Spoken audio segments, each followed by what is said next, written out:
As I stand here to speak, I am reminded of a few words from Rigveda, the oldest of our Vedas. Sangachadhvam sangvadadhvam sangvo manansi janatam.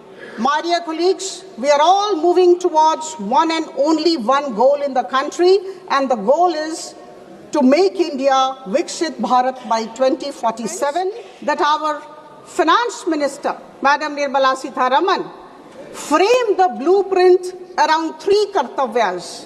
Number one, to accelerate and sustain economic growth. Number two, Srimati Aparajita Sarangi ji.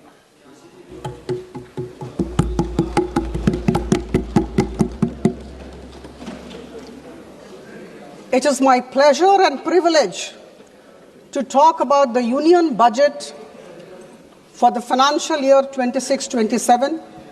Thank you, Chairman Sir, for giving me this opportunity. At the outset, I commend Honorable Finance Minister Madam Nirmala Sitharaman for giving to this country of 1.4 billion people her 9th consecutive budget, a budget which reflects her commitment, the commitment of the government, the conviction of the government, and the consistency of the government. As I stand here to speak, I am reminded of a few words from Rigveda, the oldest of our Vedas. Sangachadhvam sangvadadhvam sangvo manansi janatam.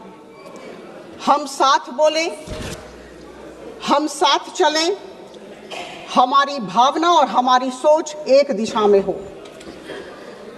My dear colleagues, we are all moving towards one and only one goal in the country, and the goal is to make India Viksit Bharat by 2047.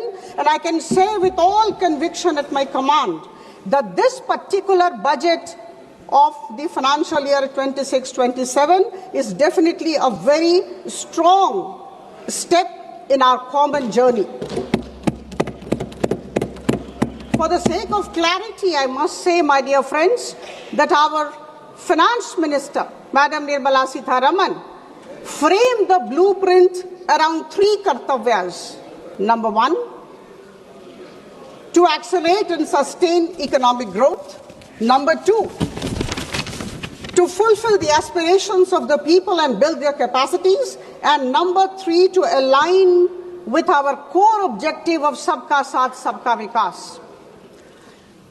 बंधुगण, यह ऐतिहासिक budget सिर्फ संख्याओं का संकलन नहीं है, यह विकसित भारत की यात्रा में हम सब के लिए एक माइलस्टोन है, एक निर्णायक मील का पत्थर है. यह हमारी आर्थिक स्थिरता, सुधार और हम सब के सामूहिक आत्मविश्वास का दस्तावेज है.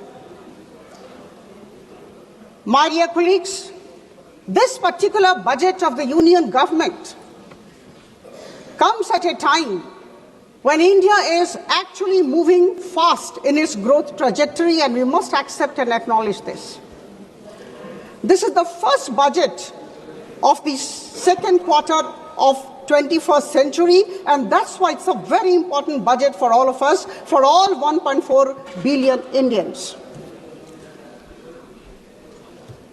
Friends, we are aware of the fact that in 2014, we were the 10th largest economy, and at this juncture, our micro fundamentals are very strong.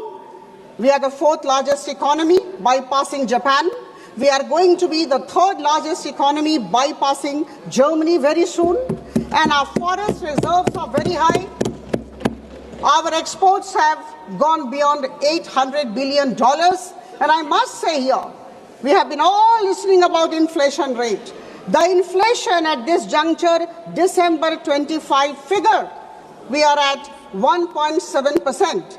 And here will I say this. While I say this, I must say that between 2011 and 2014, the average inflation of this country was 9.8%. I must say this, and I think all of us sitting in this house must appreciate this. Friends, The unemployment rate, all of us have been talking about the unemployment rate. It's declining every day, and at this juncture, it is 4.8%. We must realize this. हमारा देश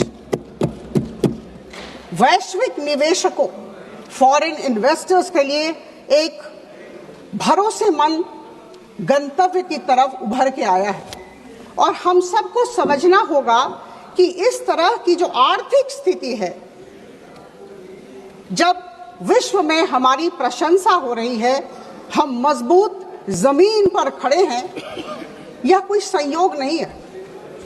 यह हमारे अनुशासित वित्तीय प्रबंधन, संरचनात्मक सुधारों और स्पष्ट नीति का प्रमाण है। आदरणीय प्रधानमंत्री जी की सोच, की दूरदर्शिता और मार्गदर्शन को मैं नमन करती हूँ।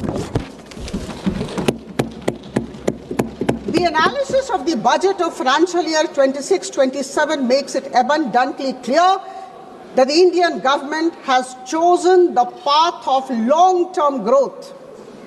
And this is not growth by impulse, this is not short-term stimulus. This is possible because of sustained, continuous investment in infrastructure, in institutions, in industrial capacity and upskilling. We must realize this. And these four things which I talked of are extremely important when a country aspires to become a developed nation.